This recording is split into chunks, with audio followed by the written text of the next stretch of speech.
thut një diskutim shumë të gjerë, përfshihen gjitha palët, mendej.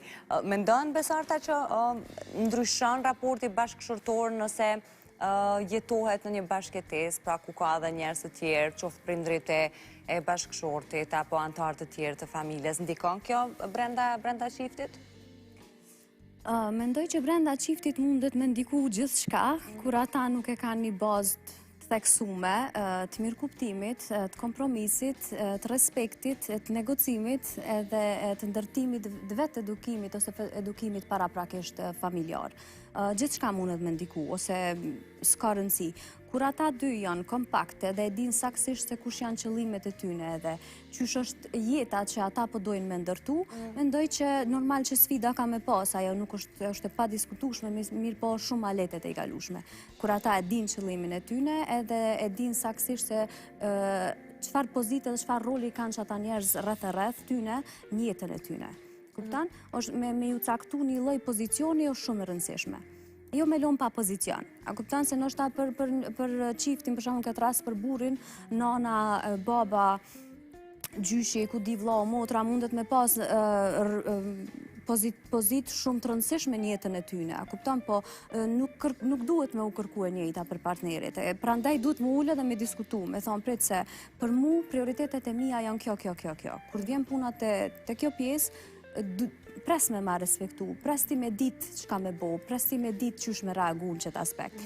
Minimalisht me ardhe me diskutu me mu, ndoshta bashkarisht na me gjetë një zgjidhje eventuale edhe të knaqme për të dy palët. Mirë po, kur kjo nuk ndodh që zakonshëm të na, edhe ma pak ndodh, ndoshta, po, na hy me zell në këto gjana, kupton, dhe më thonë të knaqshëm jemi, po mu më pëlqen për kom një shumë shpesh raste qika, po na po unë kom pas vetë familjon, vetë kom familjon, di vlerën e nanes, di vlerën e babes, e kësaj asaj, mirë po kur vjen aty nuk është më vlerën njej, da kupton, diqysh si kur ka tjera standarde, po jo veç prej anës femrave, edhe po ashtu prej anës së meshkujve. Ndoshta do probleme që zakonshëm meshkuj ti premtojnë që s'kan me ndodh, kur kjo s'ndodh, kur të nadhen. E tani veç e kuptojnë që po, unë s'pe shoh qashtu si ti. Tani mas nej kur ndodh, po unë s'e shoh qashtu si ti. Pe egzageron pak, pe hiperbolizon pak. Gjithmonë duhet lëm faj njëri tjetrit, asnjëherë duke mos u ulë dhe me thonë këtu mund t'jem gabim, të shohim apo mund ta përmirësojmë ose kjo po pengon. Po edhe ndoshta edhe me reagu, po këta duhet me kuptu familjet shqiptare, që nëse eventualisht djali ullet me fol me nanën ose me familjen e tij për rolin e gruzd vet, që e ka sjellën në shtëpi, edhe për mënyrën se qysh ai pret ta me ju qas asaj, është gjë shumë normale, nuk është që i ka dalë kundër, se po dalin sikur me konë mas nej dy ekipe kundër njëri tjetrit. Absurde është kjo, kupton, është thjesht ai personi që ti e ke rrit, ti ja ke dhënë atë edukat, edhe duhet me mirëprit që mos me lanë me akumulu mlefi, mos me lanë me akumulu mërzia, urrejtja dhe marrë deri te puna, se pa dyshim që pe këtyne gjanave njëm për ditë që na, do me thonë, ka raste për ditë që shqojnë edhe deri të ndarja. E mos tomë që nështë se kanë gajle hish mas nej kur se ideali është sikur mes dy zjarmeve, apo kupton, tash cili ekip të fiton ai me njënin është. Që nuk do duhet ishte një luftë, po. Po jemi te këto probleme, që jo vetëm në çifte, po edhe të natyrave të tjera. Familjet shqiptare, besoj edhe ti duhet të kesh dëgjuar, shpeshherë e kanë e shohin si derë apo si zgjidhje për problemet e tyre, e ndërlidhen gjithmonë me religionin. Pra shpeshherë dëgjojmë edhe histori që shkova te hoxha, kam këtë hall, më ndihmoj, s'më ndihmoj.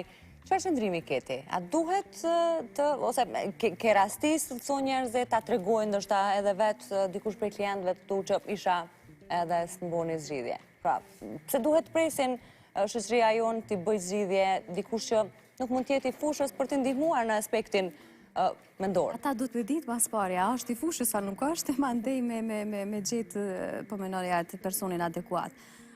Kam pas fatin Bleron që gjatë punës tem me pas laramani të njerëzve, të moshave, po mendoj, po edhe të gjinive, po edhe të feve.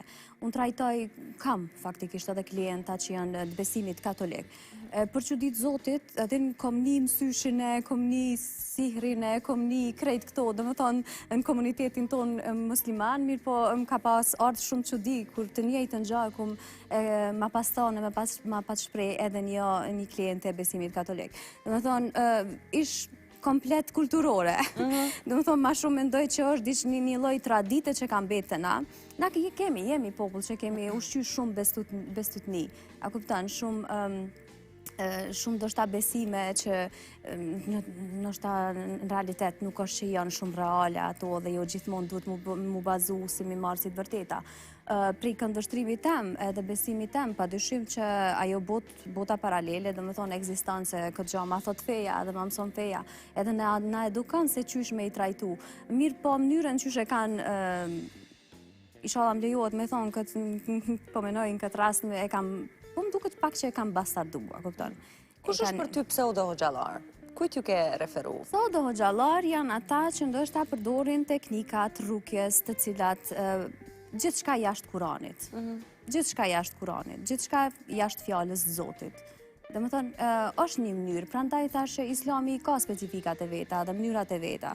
Në gjithë shka, nuk është në diçka, po shumë fej generale, dhe më s'kalon gjo pa përmenda, pa përfshi në këtë rast. Edhe për gjithë shka na jemi të informume dhe nuk ka pse, mas ne jemi shkutu e hiperbolizu një problem, e sidomos problemet të ngjajshme që janë botë paralele të cilën ti qysh kimi a dëshmu që nuk është të vërtet, apo që është të vërtet ajo, a kuptan? Dhe më thonë, është shumë e vështirë, mi thonë dikuj që ti jeta jo të trup jëtë kontrolohet prej disa krijesave që ti s'ki që ham ju bo atyna, a kuptan edhe nuk i zgjidhje, dhe më thonë.